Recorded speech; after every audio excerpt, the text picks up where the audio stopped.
trời ơi, cái chút, ô, cái chút nè, cái chút nào vậy? Ê, bay mốc. Ơi, hôm nay cái thông. Ê, hôm nay cái thông nè. Ê, good girl. Good girl, Sarah, good girl.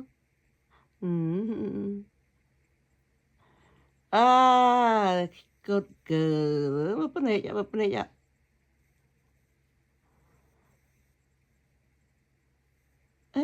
Bạn tuổi. Sarah ngậm mốc lang Sarah. Sarah. Yeah, good. Apa ni? Mesti lah.